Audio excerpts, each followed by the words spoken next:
Jeffrey Dahmer, a name that still chills the room. A man who moved silently through the world, unnoticed, unremarkable, almost invisible. A man who moved silently through the world, unnoticed, unremarkable, almost invisible. A killer who didn't seek fame, power, or chaos, but possession, control, stillness. Dahmer wanted one thing: someone who would never leave him. What creates a man who sees people not as individuals, but as objects? What kind of mind desires to freeze a moment, a body, a life, forever? Today we step into the psychological abyss of one of America's most disturbing serial killers. Childhood. He did not grow up in darkness. The darkness grew inside him. Key themes: isolation, lack of attachment, fascination with death, early substance abuse. Born in 1960 into a home filled with emotional instability. His mother struggled with severe anxiety and depression.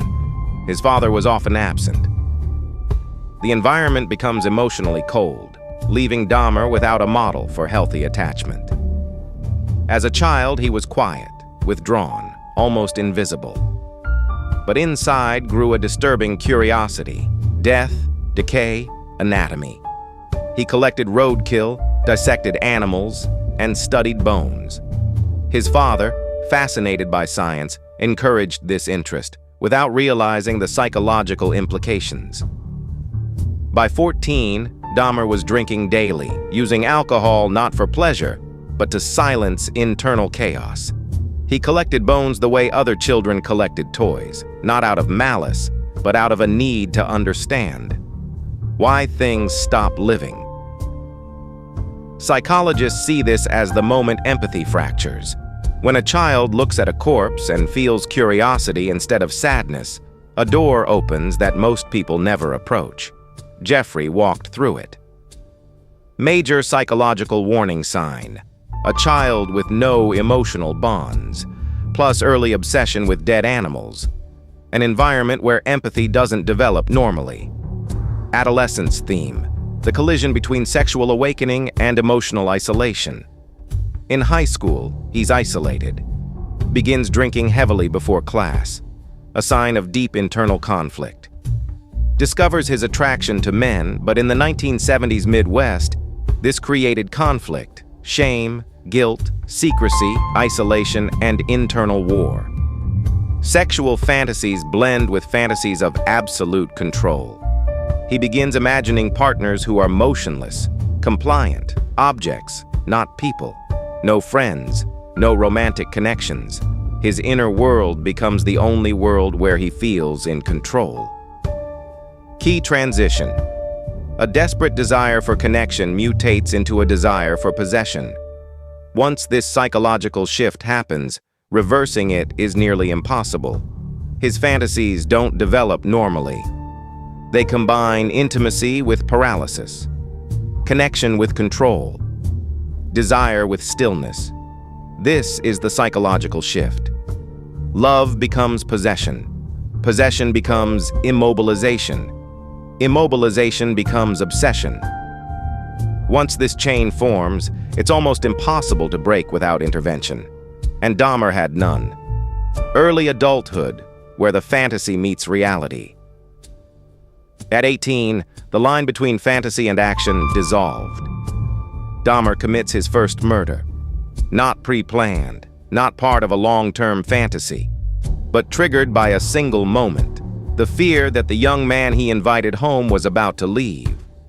For Dahmer, leaving meant total emotional loss. So he acted violently.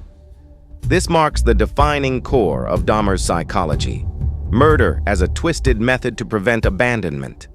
In that moment, Jeffrey Dahmer discovered something deadly: that silence after violence felt like company. He finally feels in control. From this point forward, violence becomes a tool, a way to freeze companionship, a way to stop time. Escalation.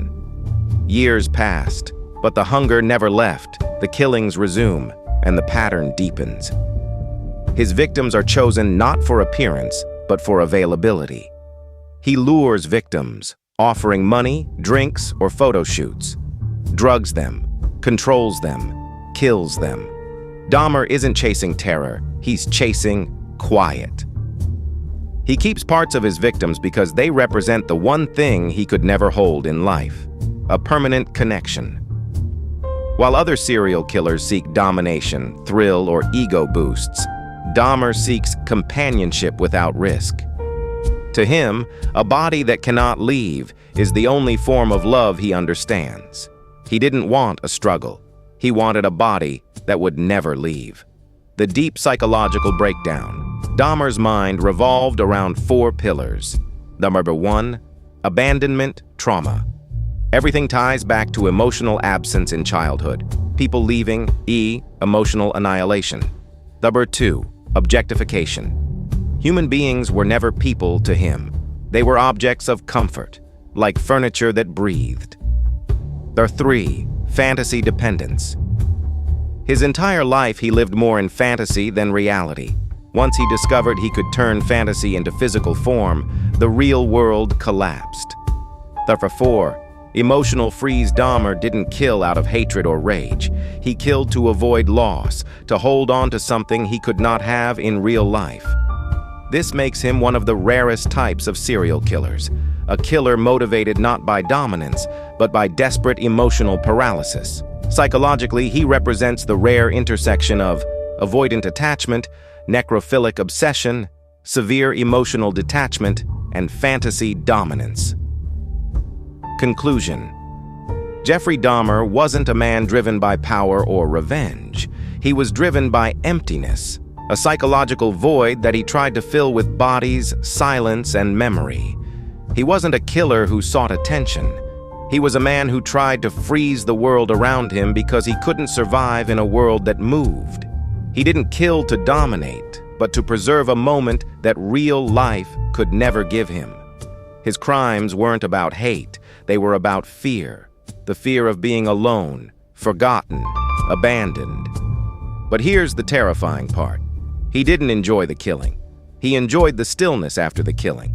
And that raises a chilling question for you. Which is more dangerous? A man who kills out of hatred, or a man who kills out of loneliness? Let me know your thoughts in the comments.